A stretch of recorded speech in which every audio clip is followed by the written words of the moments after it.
Hello everyone, welcome back to city hunters.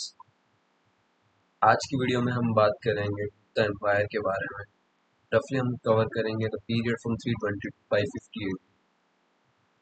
In the last video हमने post Mauryan वाला era cover किया था। हमने शाकास कुषाणास इनके बारे में पढ़ा था। Now we will move forward और हम गुप्ता एम्पायर को कवर करेंगे। It's one of the most important topic. ठीक है, तो इसको थोड़ा अच्छे से करेंगे। स्टार्ट करते हैं टॉपिक से, क्या क्या हम पढ़ने वाले हैं। शुरुआत करेंगे गोल्डन एज की क्या डिबेट रहती है। इसमें हम बात करें हिस्टोरियंस आर एस शर्मा के क्या भी है, किस तरीके से वो बताते हैं कि ये एज गोल्डन एज क्यों नहीं। वो चीज़ हम देखेंगे। उसके बाद हम देखेंगे क्या क्या सोर्सेज रहते हैं हिस्ट्री के। ठीक है, आर्कियोलॉजिकल या फिर लिटरेरी सोर्सेज। देन हम देखेंगे किस तरीके से उनका राइज होता है। शुरू में हमें कुषाणास के फ्यूडिटरीज दिखते हैं, है ना। बाद में उसके जो अर्ली रूलर्स हैं देखेंगे श्रीगुप्त किस तरीके से इसको फाउंड करते हैं। ऑन द सिमिलर वे फिर हम देखेंगे इसकी क्रोनोलॉजी एस्टेब्लिश करेंगे घटोत्कच आता है। उसके बाद हम बात करें चंद्रगुप्त फर्स्ट आते हैं, इस तरीके से समुद्रगुप्त आते हैं ना। तो वो वाली एक क्रोनोलॉजी सेट करेंगे। ठीक है, समुद्रगुप्त देखेंगे, चंद्रगुप्त सेकंड के बारे में समझेंगे। बाद में जो लेटर गुप्ता जाते हैं वो किस तरीके से डिक्लाइन होते हैं।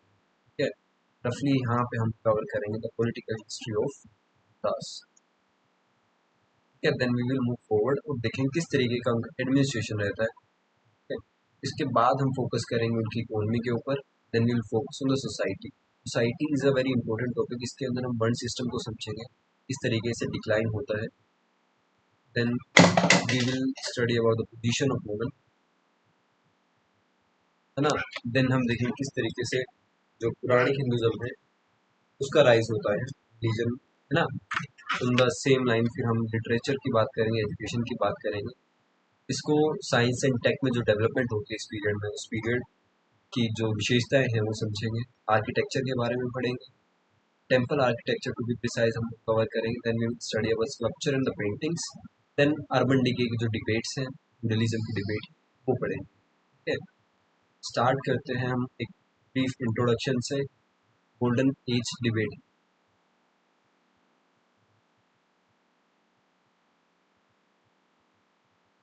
ओके, इस पीरियड को नॉर्मली गोल्डन एज बोला जाता है या फिर क्लासिकल एज बोला जाता है। ठीक है, एंशियंट एज।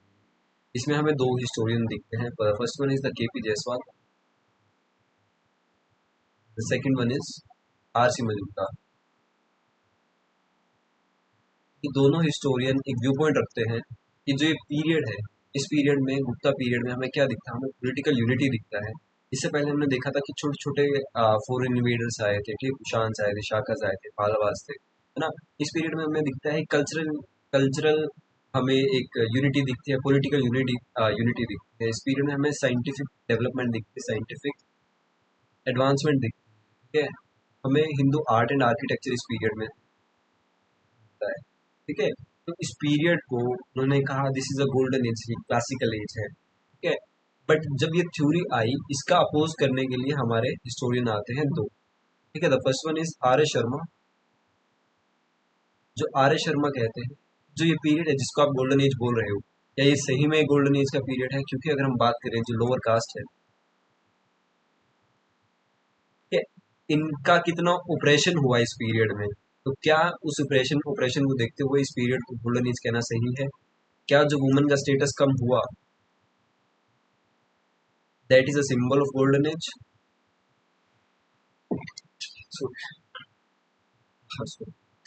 ऑल्सो इसके बाद जो फ्यूडल टेंडेंसीज आई, ठीक है, जो वाइड स्प्रेड लैंड ग्रांट्स दी गई, क्या इन चीजों को देखते हुए हम इस पीरियड को गोल्डन एज बोल सकते हैं या नहीं? बाद में फिर जो आर एस शर्मा का ये क्रिटिक है, इसको सपोर्ट करने के लिए डी एन झा आते हैं।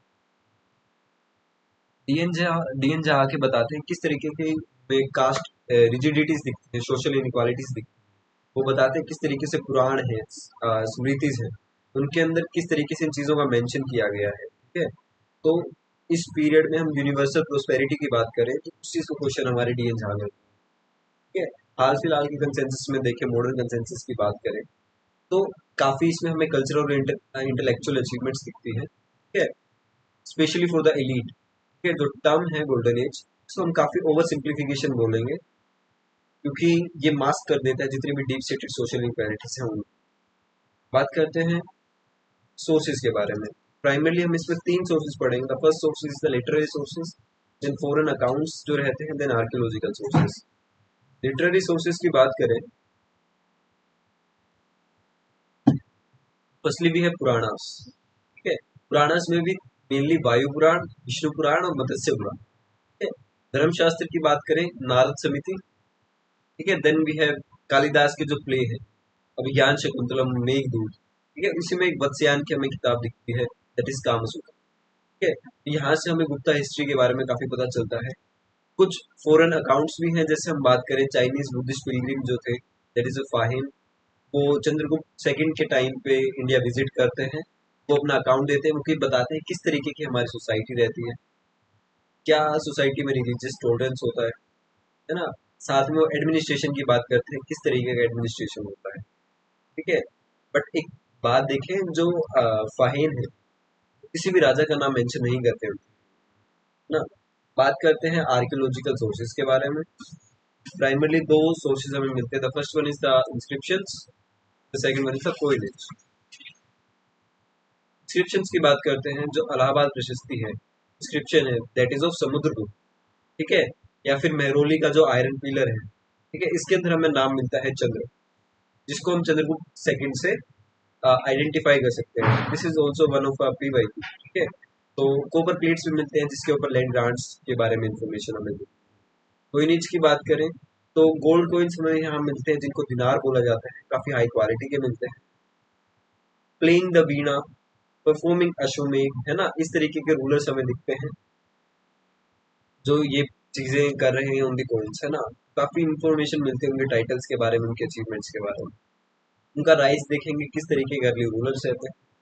बात करें तो शुरू में काफी माइनर रूलर्स होते हैं, देवर पॉसिबली द फ्यूडेटरीज ऑफ कुशाणास। ठीक है, मगधा में रहते होंगे या फिर ईस्टर्न यूपी में रहते होंगे।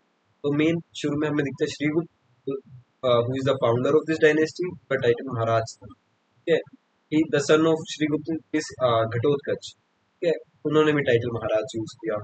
फिर आते हैं चंद्रगुप्त वन। ठीक है, फर्स्ट इम्पोर्टेंट रूलर। उन्होंने ग्रैंड टाइटल लिया महाराजाधिराज, ना, किंग ऑफ किंग्स।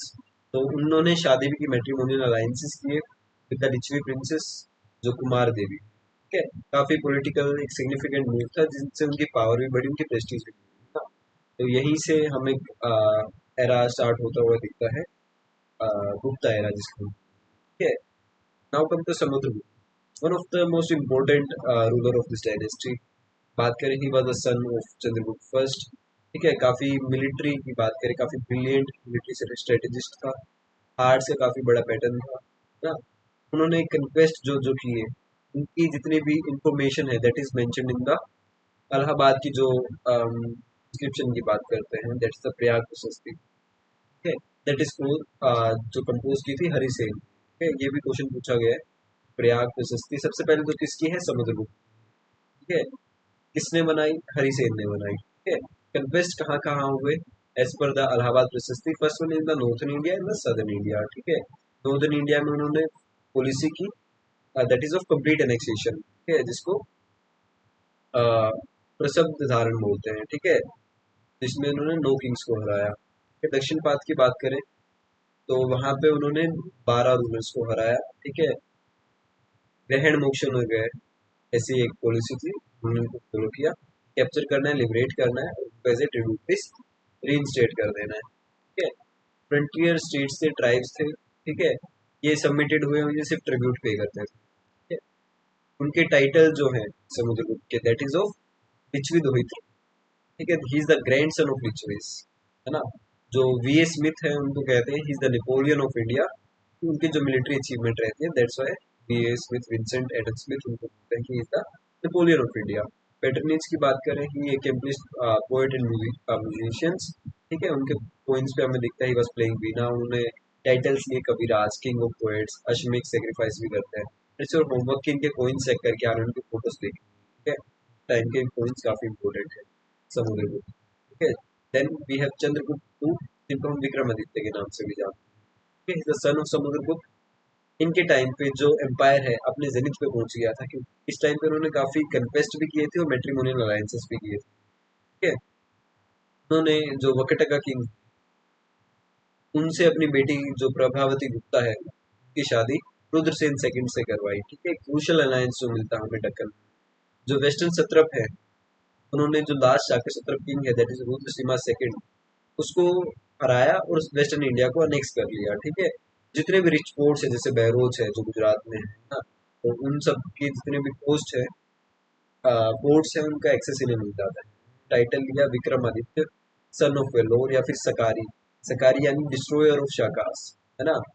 उनका जो कोर्ट है उज्जैन का, उनके अंदर नवरत्न थे जिसके अंदर कालिदास हुए। ठीक है, बाद में हम बात करें इनके बाद जो लेटर गुप्ताज आते हैं, जैसे कुमार गुप्त है। ठीक है, काफी पीसफुल इनका रीन रहता है, अश्वमेध सेक्रीफाइस करते हैं। नालंद महाविहार यानी नालंदा यूनिवर्सिटी को वे फाउंड करते हैं।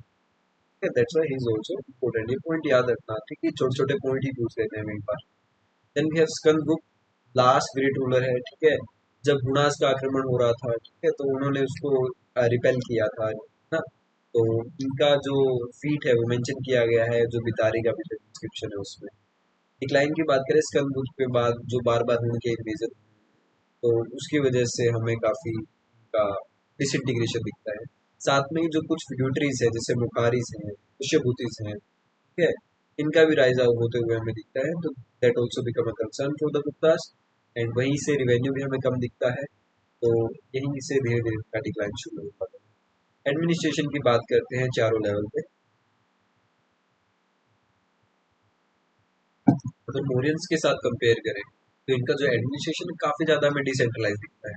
ठीक है, इसको हम दो फेज तीन फेज में डिवाइड करते हैं। The first one is the central administration किस तरीके का रहता है, देन हम देखेंगे प्रोविंशियल किस तरीके का है, देन वी विल सी कि डिस्ट्रिक्ट का किस तरीके का है।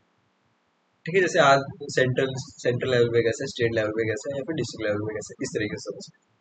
ठीक है, यहाँ पे हमें सबसे जो इम्पोर्टेंट पर्सन दिखता है दैट इज द किंग। उसके साथ एक क्या होता है, मंत्री परिषद होता है। यहाँ पे हाई रैंकिंग ऑफिशियल होते थे, कुमार अमात्यास को, बेटा कुमार अमात्यास। ठीक है, नाउ एट प्रोविंसेस, जो प्रोविंस होते थे उनको भुक्तिस बोलते थे। ठीक है, इनको जो गवर्न करते थे वो करते थे प्रिंसेस, जिनको बोलते थे उपारिकास। ये डिस्ट्रिक्ट लेवल पे देखें, जो ये भुक्तिस है इनको फर्दर डिवाइड किया हुआ था विश्यास में। ठीक है, इनका जो हेड होता था दैट इज अ विश्यापति। ठीक है, साथ में यहाँ लोकल गिल्ड्स वगैरह भी होते थे, प्रोमिनेंट फैमिलीज होते थे, उनके रिप्रेजेंटेटिव होते थे डिस्ट्रिक्ट एडमिनिस्ट्रेशन में हेल्प करते थे। And it is for the very first time जो सिविल और क्रिमिनल लॉ है उनको अच्छे से डिमार्केट किया गया था, सेपरेट किया गया था। इकोनॉमी की बात करते हैं। लार्जली एग्रेरियन में हमें इकोनॉमी दिखती है। यहाँ पे हमें लैंड ओनरशिप के पैटर्न में काफी चेंजेस दिखते हैं। लैंड ग्रांट्स का हमें कल्चर दिखता है। ठीक है, प्रैक्टिस शुरू हो जाती है granting land, that are the agrahara. जो ग्रांट ग्रांट्स होती है वो ब्राह्मण्स को दी जाती है और टेम्पल्स को भी दी जाती है, देवदान। ठीक है, जैसे हमें सतवाहनास में दिखते हैं, ये काफी वाइड स्प्रेड हो जाता है इस पीरियड में। एक बीच में अगर हम बात करें तो एक लैंडेड इंटरमीडियरीज का क्रिएशन शुरू हो जाता है, जो आर एस शर्मा है। वो इनको बताते हैं कि किस तरीके से अलग से एक नई क्लास हमें आती हुई दिखती है, and that is the beginning of the Indian tourism. Agriculture की बात करें that is the backbone of the economy. जो टैक्सेस थे दे वर द वन सिक्स, अभी तक भागा ही चल रहा है। ठीक है, मेन सोर्स का स्टेट रिवेन्यू का। ट्रेड की बात करें, रोमन एम्पायर का जो ट्रेड हम पहले देख रहे थे, है ना, वो डिक्लाइन हो गया है। बट साउथ ईस्ट एशिया के साथ चाइना ये सब कंटिन्यू रहता है। ठीक है, जो लॉन्ग डिस्टेंस ट्रेड है वो काफी कम हो गया है, और अर्बन डिके है वो स्टार्ट हो गया है। ठीक है, जो पहले काफी प्रोस्पेरस था। सोसाइटी की बात करें तो जो वर्ण सिस्टम है ये काफी रिजिड हो जाता है, फोर फोल्ड वर्ण सिस्टम। जो ब्राह्मणिकल डोमिनेंस है काफी फर्मली एस्टेब्लिश हो जाती है। जो शूद्रास है, अनटचेबल्स हैं, या फिर अनटचेबल्स को हम चंडाल्स के नाम से भी जानते थे ना, कंडीशन और खराब हो जाती है। ठीक है, जो फाहिन है वो नोट करते हैं कि जो चंडाल्स हैं उस शहर से बाहर रहते हैं। जब भी वो लेट से आसपास आते हैं तो वो एक लकड़ी बजा के बताते हैं कि हम यहाँ पे हमारी प्रेजेंस है। तो इस टाइप के हमें कंडीशंस, इतनी वर्स कंडीशन हमें बताई गुप्तास। वुमेन की पोजीशन की बात करें काफी डिक्लाइन हो जाती है। ठीक है, उनको एजुकेशन तक की एक्सेस नहीं है, रिलीजियस टेक्स्ट पढ़ने की इजाज़त नहीं, ठीक है। जो अर्ली मैरिज है, चाइल्ड मैरिज है, काफ़ी कॉमन हो जाती है। यहीं पे हमें पहला एविडेंस मिलता है सती का, that is mention in the Eran inscription of 510 AD, है ना। तो यही एक काफ़ी जो सोसाइटी है हमें डिटोरेट होती है। रिलीजन की बात करें तो इस पीरियड में हमें ब्राह्मणी का रिवाइवल दिखता है, कि जो गुप्ता के रूलर्स होते हैं they were the worshippers of Vishnu. Vaishnavs होते हैं टाइटल्स यूज करते हैं जैसे परम भागवत, वैदिक सेक्रीफाइसेस करते हैं, बट पुरानी हिंदुज्म को भी प्रमोट करते हैं। पुरानी हिंदुज्म की बात करें तो क्रिस्टलाइजेशन हमें दिखता है विष्णु का, है ना। विष्णु भगवान को उनके अवतार के रूप में पूजा जाता है, जैसे राम और कृष्ण की बात करते हैं, शिव की बात करते हैं, शिव की अलग से पूजा की जाती है। ये जितने मेजर पुराण से इस पीरियड में ही कंपाइल होते हैं। आइडल वर्शिप में टेम्पल में दिखती है, that will become the central feature of the religion ना। रिलीजियस टॉलरेंस की बात करें तो जो गुप्ता किंग्स है दे वर टॉलरेंट, तो जैसे बुद्धिज्म है, जैनिज्म है, नहीं थे इनके टॉलरेंट ही। देखे तो जैसे बुद्धिस्ट यूनिवर्सिटी है वो भी जो नालंदा में होती है वो इसी टाइम पे हमें राइज होती है। लिटरेचर की बात करें मोस्ट इम्पोर्टेंट है दैट इज द कालिदास, है ना। इज द ग्रेटेस्ट पोएट या फिर ड्रामेटिस्ट बोल सकते हैं इस एरा का। तो मेजर वर्क की बात करें अभिज्ञान शकुंतलम हो गया, ठीक है, विक्रमोर्वशीयम हो गया, रघुवंश हो गया, कुमार संभव हो गया। उसके अलावा भी काफी इनके प्लेस है जो आपको कुछ देखने। देन हम बात करें राइटर्स जैसे विशाखादत्ता वो रुद्रा राक्षस, है ना। शूद्र की होगी मृच कटिका, है ना। विष्णु शर्मा की होगी पंचतंत्र। ये सब इसी पीरियड में कंपाइल हुई। ये तो आपको याद रखना ही है, ठीक है, इन एनी केस, है ना। एजुकेशन जैसे नालंदा हमें बिहार में भी काफी एक इम्पोर्टेंट रिनाउंड सेंटर बन जाता है, ठीक है। पूरे एशिया से हमें यहाँ लोग आते हुए मिलते हैं। साइंस एंड टेक की बात करें आर्यभट्ट जी जो है, ठीक है, काफी ग्रेट मैथमेटिशियन है, एस्ट्रोनॉमर तो आर्यभट्ट ही लिखते हैं, ठीक है। काफी एक्यूरेटली कैलकुलेट करते हैं पाई की वैल्यू, दैट इज 20/7, है ना। एक्सप्लेन करते हैं किस तरीके से सूर्य ग्रहण चंद्र ग्रहण होते हैं, ठीक है। और बताते हैं कि अर्थ खुद के ही एक्सिस पे रोटेट करती है, तो that is like very ahead of the time, है ना। ब्रह्महीर की बात करें तो पंच सिद्धांति का लिखते हैं, बृहद संहिता लिखते हैं, that is the work of the astronomy and astrology. Metallurgy की बात करें तो टेक्निकल स्किल है गुप्ता की, तो हम मेहरौली आयरन पिलर में देखते हैं जो काफी 1500 साल हो गए हैं लगभग, आज भी रस्ट फ्री है, ठीक है। काफी रिसर्चेस है उसके ऊपर अभी तक जंग शुरू हुआ है, ठीक है। गुप्ता आर्ट एंड आर्किटेक्चर की बात करें, शुरू में हमें जो टेम्पल्स दिखते हैं काफी simple flat roof square shape में दिखते हैं, ठीक है। धीरे धीरे फिर क्या होता है शिखर का डेवलपमेंट होना शुरू हो जाता है। टाल कर्विंग स्क्वायर जिसको हम शिखर बोलते हैं ना, काफी प्रोमिनेंट हमें दिखता है, that is one of the most important feature of Nagara style of schools, है ना। जिसके अंदर मोस्ट इंपॉर्टेंट हमें दश अवतार टेम्पल दिखता है एट देवगढ़, ठीक है, जो आपको थंबनेल में भी, ठीक है। मटेरियल्स की बात करें देवर बिल्ट विद द ब्रिक, बाद में कुछ स्टोन्स का भी यूज होता है। स्कल्पचर की बात करें जो मेन सेंटर है Sarnath Mathura and Pataliputra, they were perfected the depiction of the human form. Seated Buddha image हमें सारनाथ से दिखते काफी मास्टरपीस है ना। द पेंटिंग्स के हमें एग्जाम्पल अजंता की केव से मिलते हैं द महाराष्ट्र, काफी डिपिक्टेड इसके अंदर हमें जातक की कहानियां दिखती है, वाइब्रेंट कलर्स दिखते हैं, इमोशनल डेप्थ दिखती है। अब बात करते हैं फ्यूडलिज्म का और अर्बन डिगे की historiography. R S Sharma ji क्या कहते हैं जो प्रैक्टिस है ना लैंड गार्ड्स, इसकी वजह से क्या हुआ, इमरजेंस होता है पॉलिटिकल इकोनॉमिक और सोशल सिस्टम का, जिसको हम इंडियन फ्यूडलिज्म बोल सकते हैं। इसके अंदर क्या होता है एक लैंडेड इंटरमीडियरीज आ जाती है जो प्रेजेंट्री का सब्जुगेशन करते हैं और ट्रेड और अर्बन लाइफ को डिक्लाइन हमें दिखता है, ठीक है। तो उनका व्यू पॉइंट ऐसा है। इसमें हरवंश मुखिया कहते हैं या फिर बीडी चट्टोपाध्याय जी जो है वो इसका क्रिटिक करते हैं, वो कहते हैं कि जो इंडियन पेजेंट्री है वो मोस्टली फ्री थी, यूरोपियन सर्फ जैसे नहीं थे जहाँ पे हमें वो एज अ बॉन्डेड लेबर दिखते थे। इस पीरियड में हमें एग्रीकल्चर में एक्सपेंशन दिखता है, कोई डिक्लाइन नहीं दिखता है। उन्होंने कहा है कम्प्लेक्स पिक्चर हमें दिखती है लोकल सोशल फॉर्मेशंस की rather than a single feudal system. Urban decay की एक डिबेट रहती है, that is R S Sharma, वो कहते हैं कि जो आर्कियोलॉजिकल एविडेंस है उनका यूज करके वो बताते हैं कि जितने मैनी टाउन्स है नॉर्दर्न प्लेन्स में डिक्लाइन होते हैं, ठीक है, क्योंकि लॉन्ग डिस्टेंस ट्रेड है वो कम हो जाता है और पावर चली जाती है रूरल और ब्लेंडेड एरिस्टोक्रेसी में, सेम की वही फ्यूडलिज्म होता है, ठीक है। दूसरे कहते हैं कि कुछ टाउन डिक्लाइन हुए बट कुछ फ्लरिश भी हुए, ठीक है। तो जो यूनिवर्सल अर्बन डिके है ये काफी एग्जेजरेशन है, ठीक है। तो फोकस न्यू रीजनल सेंटर्स पे आ गया था। ठीक है, कुछ की टर्म्स है that you have to remember by yourself. कुछ एमसीक्यूज यहाँ पे प्रैक्टिस के लिए, सब अच्छे से आप प्रैक्टिस करेंगे, गिव मी आंसर जो इनका होता रहेगा, कमेंट्स में भी लिख सकते हैं, एंड इधर way you can just go through that. कोई मुश्किल क्वेश्चन चाहिए सारे जो क्लास में होते हैं, ताकि इतना पता चले आपने क्लास में ढंग से सीखा या नहीं सीखा। ठीक है, तो इन दिस नोट ये पीरियड हम पोस्ट गुप्ता करेंगे। आफ्टर पोस्ट गुप्ता हमारी एक दो वीडियोस हो रही। ठीक है, देन हमारा एंशिएंट वाला पार्ट खत्म हो, then we will move to the medieval and the modern, है ना। और हम जल्दी से जल्दी ये वाला कोर्स खत्म करके then we will shift to our other courses. One is PYQ course, ठीक है, जिसके अंदर पीवाईक्यू करेंगे। तो इसी कोर्स को हम एक हिंदी मीडियम के बच्चों के लिए भी करेंगे। And the third one is the comprehensive course.